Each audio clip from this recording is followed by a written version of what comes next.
gracious and loving Father,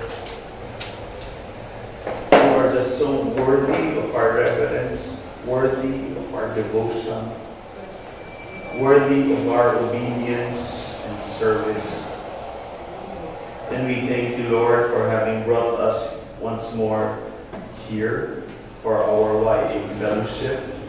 Thanking you again, Lord, for having blessed us with a center, Lord, where we can gather together.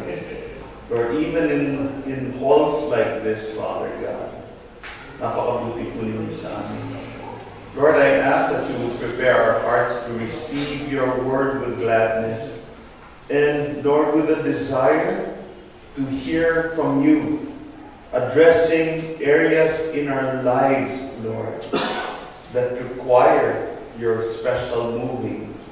Humble us before you, Lord. Help us, Lord, to allow your Holy Spirit to search us and to examine us, Father. Maraming salamat, Panginoon. Purihin po kayo sa lahat ng ito. Sa ngalan ni Jesus. Amen. Okay, praise God. No?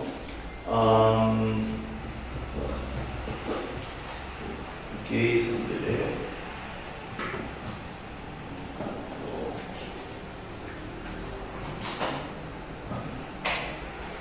Alright. So, we continue in our study with regard to courage, fighting the fear of things in the world, circumstances, situations, problems, and especially fear of men, fighting that with the fear of God. Nandito pa rin tayo sa section where we are going to the very root. Ano ba ang root nitong fear of man especially? And if we're going to be honest, and I keep saying this, the fear of man is a constant temptation to us. The other side of the coin is the desire for man's approval. Magkapareho yan. Okay? Yung isa negative ang pagka-state, yung isa positive ang pagka-state, but they are both snares.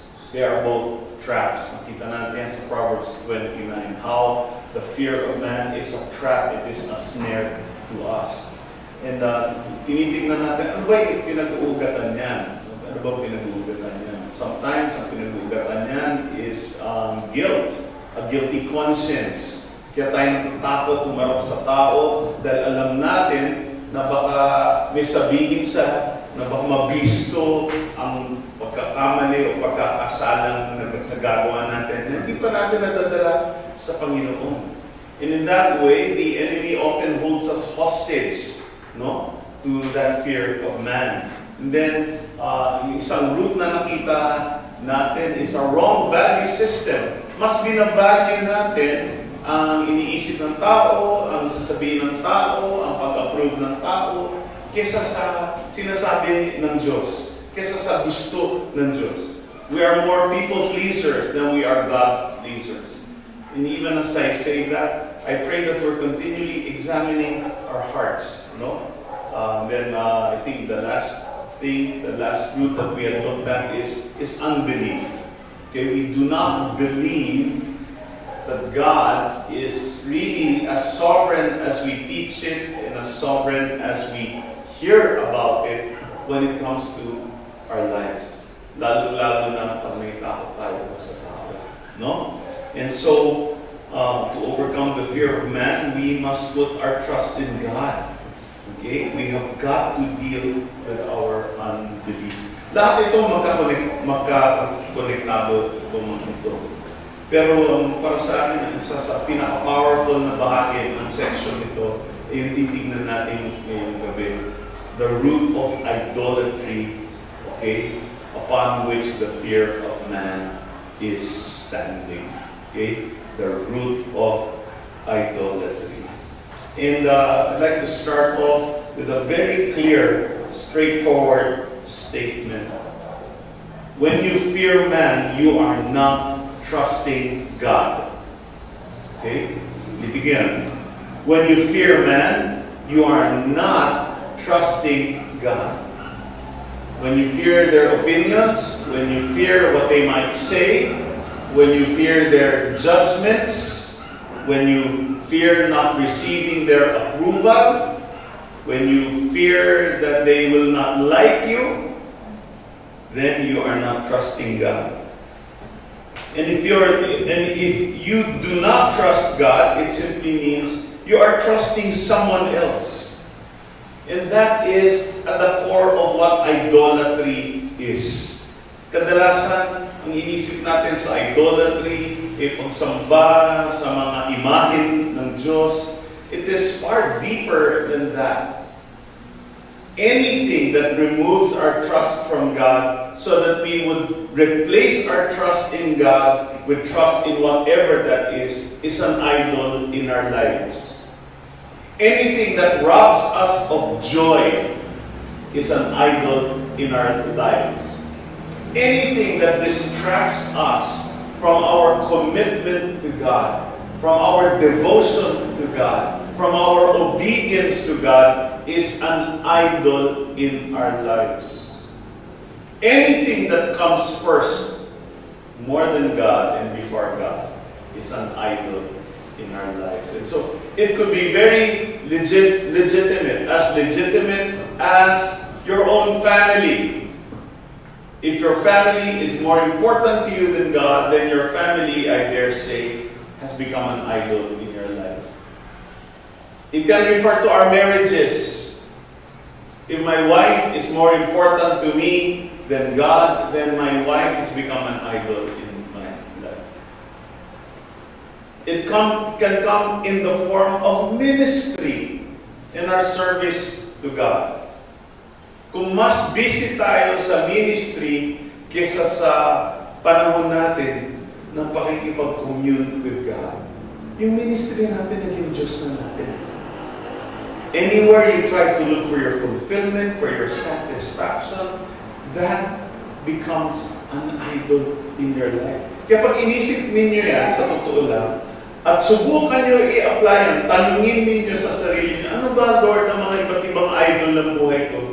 Baka magulat kayo sa dami ng idol natin sa buhay natin. Our friends, our barkada can become our idols. Our careers, although given by God, can become our idols.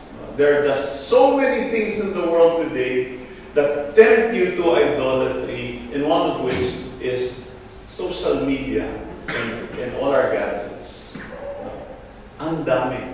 Sabi nga po ng isang manunula, our hearts are virtual factories of idolatry. Okay? Sa totoo na, virtual factories of idols ang puso natin. And each day, there is not a day when we do not somehow bow our heads before that idol. Okay? Kaya nga, isang malaking idol is the fear of man. Amen. So, all of that is called idolatry. You fear man because you have put your trust in man. Okay? I'll be explaining what that means in a while. We normally think of these two words, fear and trust, as opposites. Di ba? Kadalasan, parang opposite yan. And really, at times they are. At times they are. But it's important to see that these two words are also inextricably linked.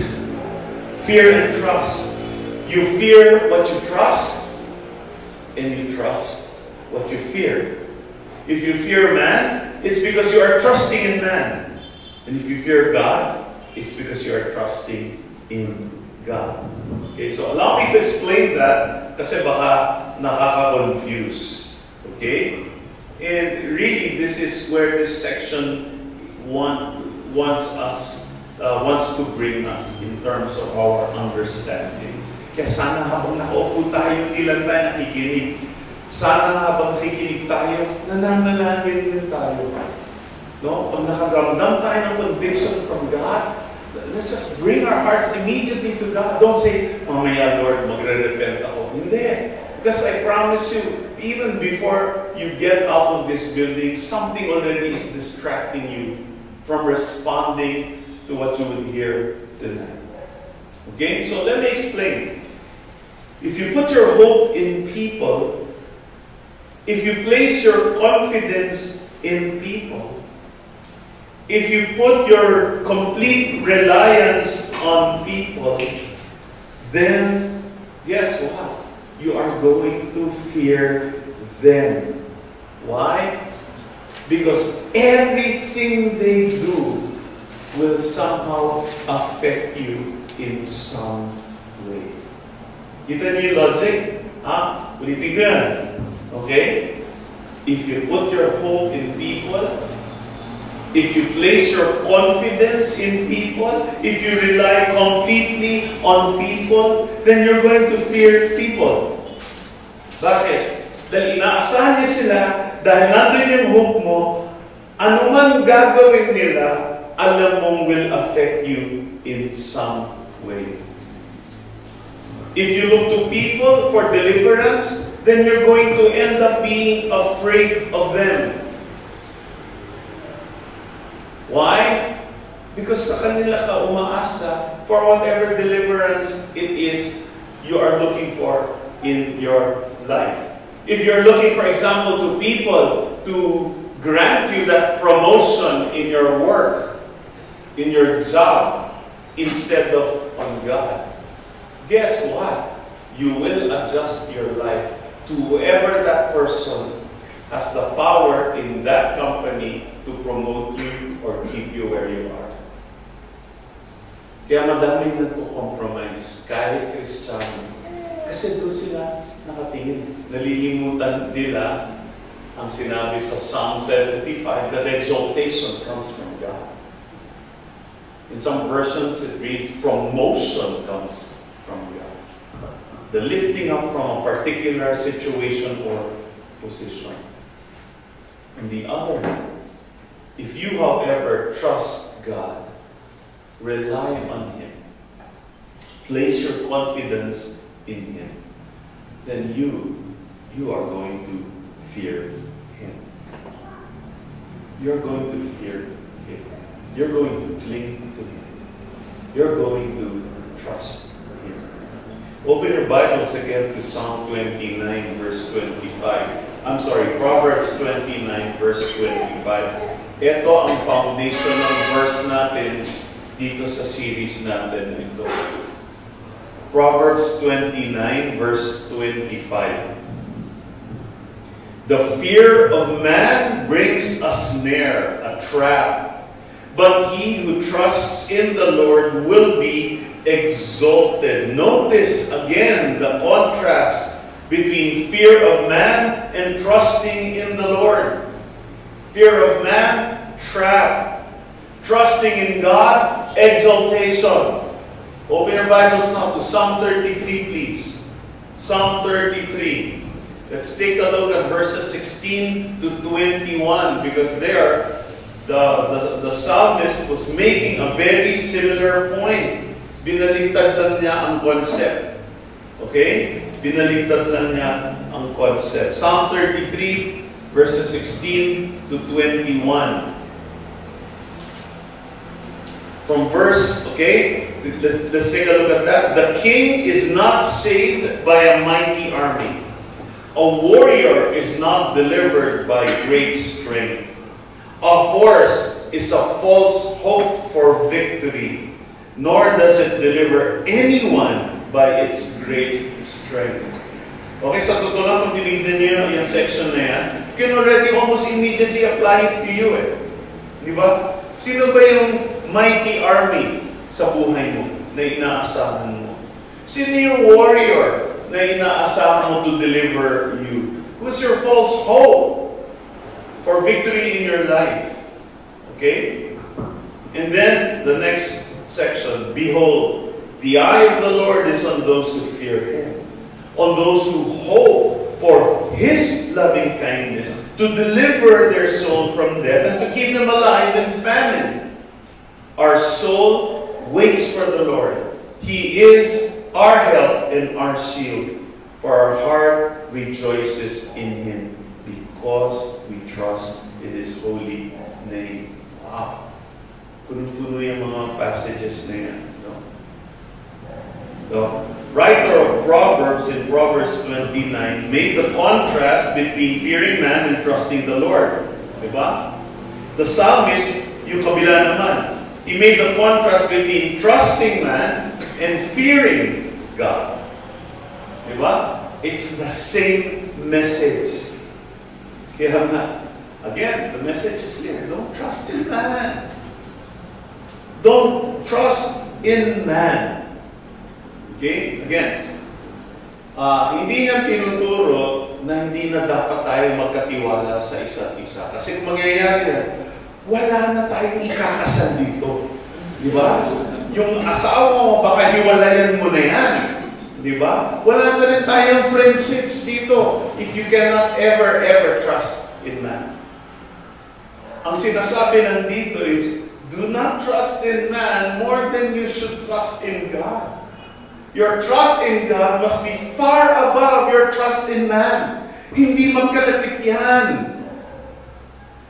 Hindi pwede magkalapit yan. So much so na pwede magkaribal yan sa puso at isipan mo. Hindi. Ang trust natin sa tao, higit na mababa yan compared sa trust natin sa Diyos. Yan ang dinidiin dyan. Di ba? Sabi nga dyan sa Psalm 33, the king is not saved by his mighty army or by a mighty army. And you'll see that even in the story of Israel throughout the Old Testament. Israel had mighty men, they had mighty warriors. But remember, there was a time, di ba, in the book of Joshua, di ba, kung kailan ang daming dinaig na talo ng bayan ng Israel na malalaking tribes, di ba? E nalimutan nila na ang Diyos nagbigay ng victory nila. So much so, noong ang sasalakayin nila, maliit na tribe, the tribe of Ai, literally AI. Okay? Kakatawa nga. Bugbog sarado sila nung maliit na tribe na yun. Kaya sabi ko siguro sabi ng mga Israelita, ay, correct ka, ay, ang bumugbog sa iyo. That small tribe. Why? The lesson is very clear. They did not consult God. They became confident in their own strength and in their armed forces. And to teach them a lesson, to remind them, I'm the one who gives you victory.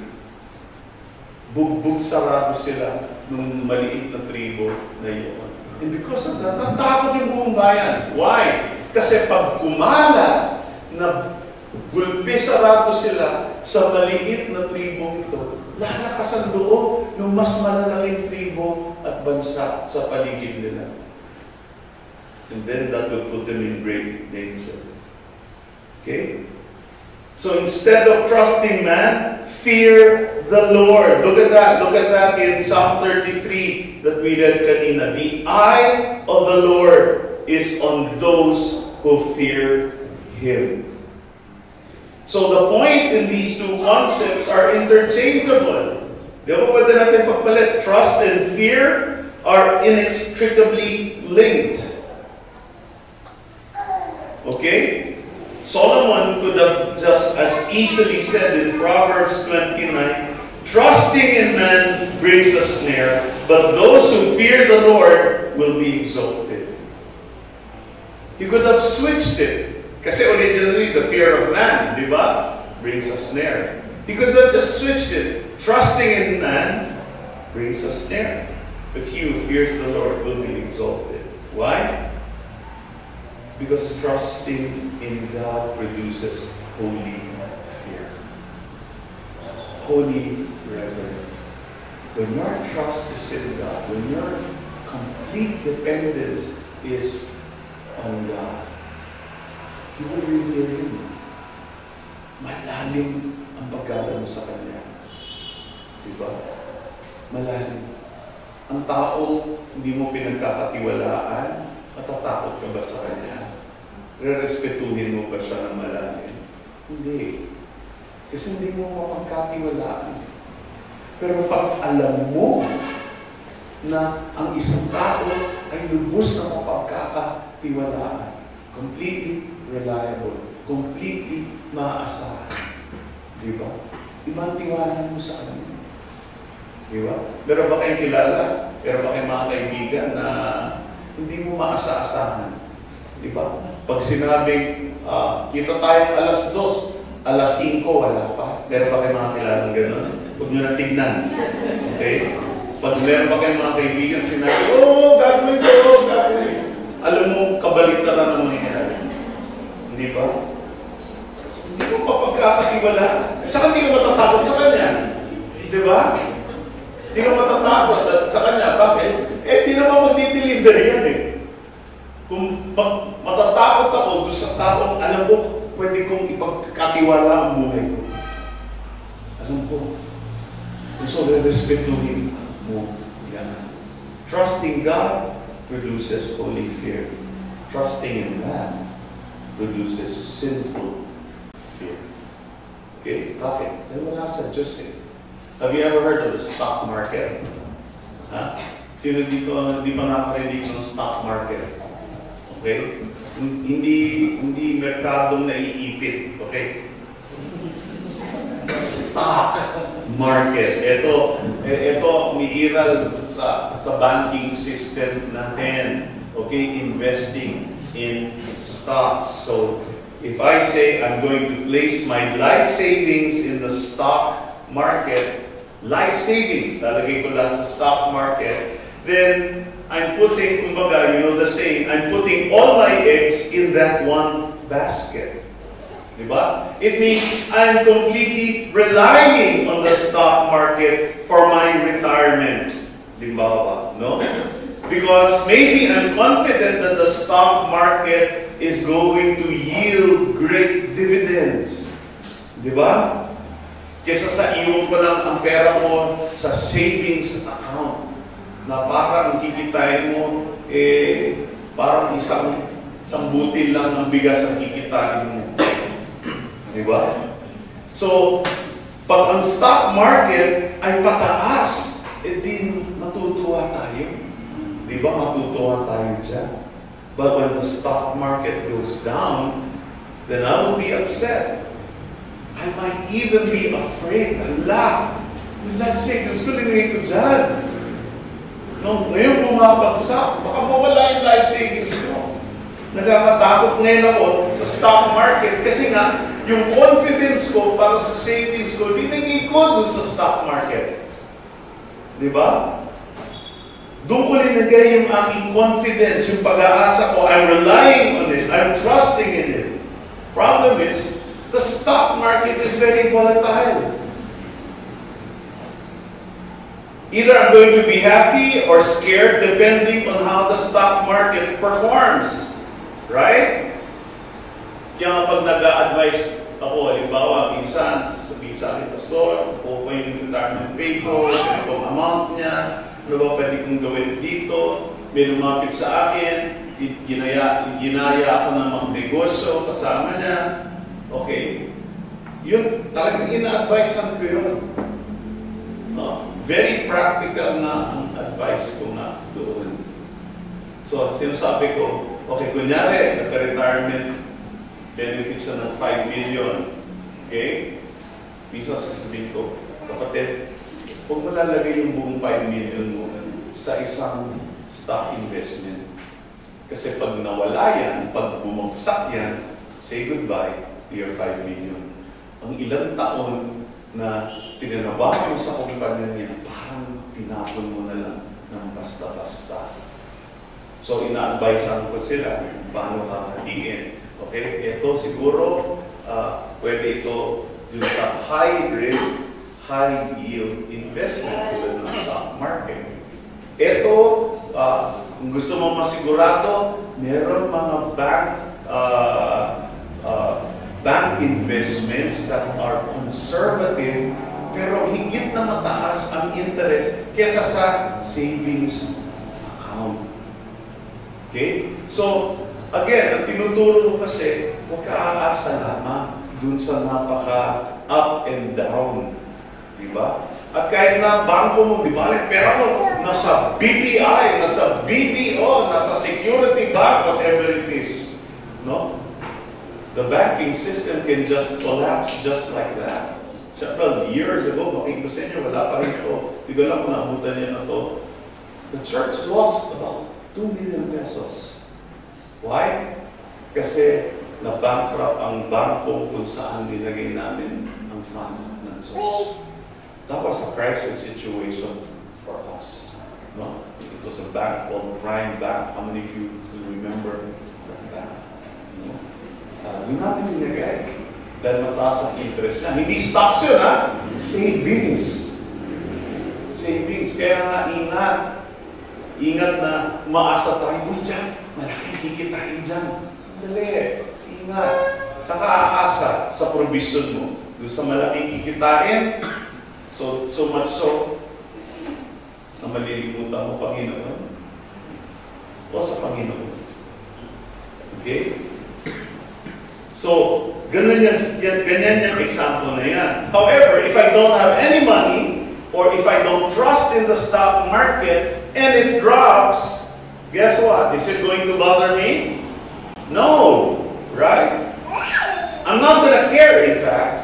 Because that is not where my hope is. I have placed my hope and confidence in something else, not the stock market.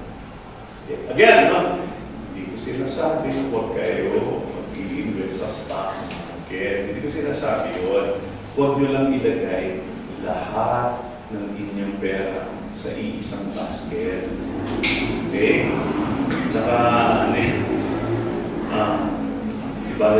next time na lang yung counsel na yan. Gusto nyo tanongin ako. But you get the analogy, right? Right? Tama ba? You get the analogy. Okay? The same thing. If you place your confidence in people, then when they are happy with you, you'll feel great. Kasi natutuwa sila sa inyo, di ba? But when they are upset with you, or if they are against you, you're going to be scared. Kasi yung buong confidence mo nandun sa kanya. We're going to do ito sa atin. Alam, mamaya, hindi na ako kasapin na. Isa pa naman yung pinakakilala sa grupo namin, sa ministry namin. Alam, baka wala na akong mausap sa akin sa church. Di ba? Baka wala na ako ibang karelasyon sa church. Si pastor na lang ang kakausap sa akin. Wawak naman ako. Di ba? So you're going to be scared. Your life is going to be controlled by people. Why? Because that is where your hope is. That is where your trust is. You are turning to people for your strength, and if they don't like you, you're going to be afraid. You see, guys, the fear of man really reveals that you've lost perspective in life. Ulitin ko yun. Gusto kong mamasalang ng gusto yan sa puso't isipan natin. The fear of man, or the love for his approval, really reveals that you've lost perspective in life. Kumbaga, you're living in fantasy land. Why? Because you are putting human beings in the place of God. You are looking to people for something that only God can provide. Like what? Unshakable hope. Immovable certainty. Unbreakable promises. Only God can provide that. But when we begin to put our trust and confidence in man, guess what? We are giving man power that only belongs to God. And in that way, you are making human beings your God. If you're trying to look for your joy in your career has become your God. Fulfillment in your business, confidence for your future in your savings, in your business, your savings have become your God. Kung ang joy mo higit sa lahat, hinahanap mo sa asawa mo, nobyo, nobya, mga anak, mga apo. Meron ba sa inyo may apo? O, wala. Kasi kung meron sa inyo may apo, hindi yung adults to, baka YO to. Okay? Then, guess what? I have made them my gods. Because if you're finding your joy in them, they will determine the direction of your life. Dahil natatakot ka na hindi mawala yun sa iyo. Ayoko magalit siya sa akin. Ayoko hindi nila ako gustuhan. Kaya anak I think nakwento ko na sa inyo some time ago. Meron kami mag-anak. No? Ganon. Ayaw yung paluin yung kanyang mga anak. Ayaw yung disiplinahin. Kasi because they might hate me. Kaya hinahayaan niyang pumalo sa kanyang anak yung kanyang mister. Sabi mo, hindi niya mahal anak niya. Mahal niya sarili niya. At saka ang Diyos niya, anak niya. Kasi imbis na sundin niya, ang dapat niyang gawin bilang magulang, dahil natatakot siya, natatakot siya magalit ang kanyang mga anak sa kanya. That determined the kind of parenting she was applying. Okay, so nakikita natin, di ba? You are making human beings your God. And there are a number of ways to do this. But we will look at just two. Okay? Sometimes we credit men. How do we make men like God in our life? Small g. Sometimes we credit men with having power that only God has. Okay? Oh, parang napaka-dramatic naman nun, Pastor. And then, that's actually very real. It is actually something that, whether you like it or not, you actually do. You're actually tempted to do. We credit men with power that only God has. You see, throughout the Bible and still today, fear of physical harm is one of the greatest fears people experience. Di ba? Tama ba? Dalawa lang ang tungo. Mukhang mga macho at mga warrior mga dito. Alam ang bitusa. Okay? We fear physical harm, di ba? So when we become frightened about how other people might hurt us, or about what they might do to us, what are we really saying? We're saying that people can do things to us that God has no power to stop. Mas takot ka doon sa tao kaysa sa Diyos.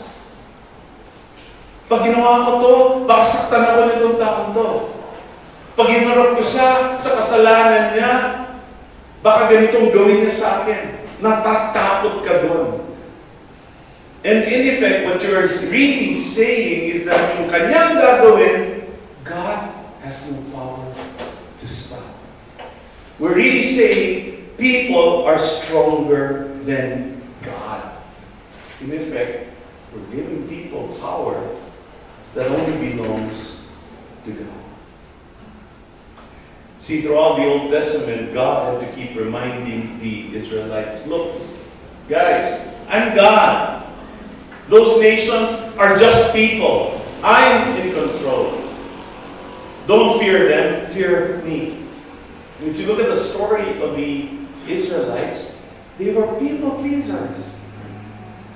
They feared their neighbors more than they feared God. They would rather disobey God than obey Him simply because they want the favor of the nations around them to be upon them. Kasi Egypt ang pwede mag-protect sa atin, sa mga Babylonians, for example. See, we need to get some perspective. This is the bottom line. Fearing man is useless. Especially if you understand the doctrine of the sovereignty of God. Kung kayo laking guiding light, alam nyo ang doktrina nyo. Right? The doctrine of the sovereignty of God basically at its root simply says, God is in absolute, complete control of every detail, every event, every part of creation, from the smallest atom to the greatest galaxies in the universe. God is in complete control. Meaning to say, whatever happens in your life and mine, God is in control of that. Okay? You see, fearing man is really useless because people cannot do anything to you or to me apart from the will of God. People at the end of the day are just instruments in the hand of God. Mamaya, pag-uwi nyo, pagpasok nyo sa kusina ninyo, may makita kayong kutsilyo dun sa mesa. Ito ba ang sasabihin mo, ay, takot ako sa kutsilyo. Kasi baka saksakin ako ng kutsilyo. Di ba? Kung gano'n ang takot mo, counseling tayo bukas. Okay. Kasi kung kami natanggal yung dalawang tornilyo doon sa bukas. Are you going to say that? No. Because you know that the knife cannot do anything on its own. Right? And so that is basically what the doctrine of God's sovereignty teaches. Not even the most powerful of men can move or act without God's approval. Okay? Isipin mo yung pinakamasasamang tao. Isipin mo na Hamas, ang Hezbollah dyan, mga leader ng mga terrorists na pumapatay ngayon, araw-araw, the slaughtering of Alawites and Christians in Syria. No one in the world is doing anything. No? You should see the videos when they are actually doing it. Hindi mo matatapos yung video. And so we're angry. We're saying it's out of control. And you know what? It's true. It's out of man's control. But not God's control. Pero Pastor, bakit nangyayari? Hindi ko alam. Ang alam mo lang, sinasabi ng Bible that God is sovereign even over those evil events. If there is something that can happen outside of the sovereignty of God, that thing is also God. Diba yan? Maliwanag ba yan? Ha? If a rogue atom can move outside the full control of God, then that atom is at least as strong and as powerful as God. But we know the God of Scripture. The God of Scripture is the Almighty One. He's the El Shaddai. God Almighty. There is nothing, no one more powerful than Him. Why? Because He is the source of all power. Everything else and everyone else who has power is only a steward, exercising stewardship of that power that God lends. Pinaghihirap lang ng Diyos yan. Kapag inisip mo yan, the most powerful influence of people cannot do anything to me unless God allows it. Pag may naglalaki sa iyo, ingat ka pare, ha? Tatay ko si congressman. Dami sagutin, alam mo pare ko mag-ingat. Kasi yung tatay ko, nilikha ang tatay mo. Hindi pwedeng kumilos ang tatay mo, hindi pinayagan ang tatay ko. Then, kung gagawin mo. Understand, hindi tayo dapat nai-intimidate doon. Okay? Psalm 62:11 explains, if you have not marked this in your Bibles, mark it. Power belongs to God. Astig ang Diyos natin, mga kapatid. Power belongs to God. Daniel chapter 4 verse 35 says that that's Daniel 4:35. All the inhabitants of the earth are accounted as nothing compared to God. Nothing. Sino yan? Astig na yan. Nothing compared to God. But He, that's God, does according to His will in the host of heaven and among the inhabitants of the earth. That's Daniel 4:35. And no one can ward off His hand or say to Him, what have you done? No one. What God wants to do, He'll do. And when He does it, what God wants will happen. Diba? Marami ang tao, makapangyarihan, grabe autoridad. They're very powerful here on earth, but not everything they want to happen will happen. Because they're not God. Tignan mo isang dating presidente dyan na nahuli na ngayon. Di ba? Oh, nung nandun siya sa poder, akala mo sa kanya lahat ang buong kapangyarihan sa Pilipinas. Asan na siya niya? Di ba? Mga bumoto sa kanya, naniniwala ko dapat talaga mag-repent. Hindi talaga, kasi nga. Ay, nako. And so here, God illustrated this for Isaiah by telling Isaiah in Isaiah chapter 10, Isaiah 10 verses 5 to 6. He was telling Isaiah that the great nation of Assyria, tingnan niyo Isaiah 10, 5 to 6. Assyria was the rod of my anger, the staff in whose hands is my indignation. Wow! Kinatakutan ng Israel ang Assyria, that was the empire at that time. Lulunin ang Israel ng Assyria. Anong sabi ng Diyos? Huwag kayo matakot sa Assyria. Sa akin kayo matakot. Why? Kasi si Assyria, pamalo ko yan sa inyo eh. Di ba? Pamalo ko yan. Imagine ninyo, chinelas mo na pampalo. Yan ang Assyria, that great empire that never recovered after God judged it, by the way. I send it against the godless nation and commission it against the people of my jury. Assyria was simply a tool for God to judge His people Israel. Sabi nga niya, sa Assyria matatakot kayo, sa akin hindi kayo matatakot. Sa Assyria papapel kayo, sa akin hindi mo lang kayo sasamba. Yes, men do sin. Men rebel against God. Yes, they are totally responsible for their actions because God does not force them to sin. Ito yung mystery din dito sa Bible. God is sovereign, completely in control. But the people over whom He is sovereign are not robots. Amen? Wala dyan sa mga salbahe yan. Walang Hamas dyan. Halimbawa, na iiyak sa sabihin, sa totoo lang, ayoko patayin itong mga Israelita. Ayoko, pero papatayin ko pa rin.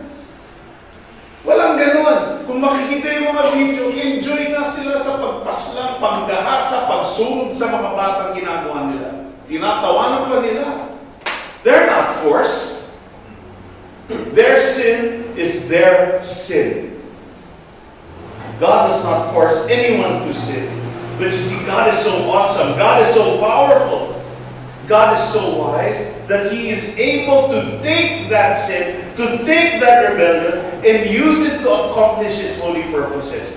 Yan ang sovereignty ng Diyos. Yung pag-rebelde mo yan, gagamitin ko yan. Gagamitin ko yan. Hindi ko inutos sa iyo yan. Yung pag-rebelde mo yan, kaya nga pag-rebelde mo.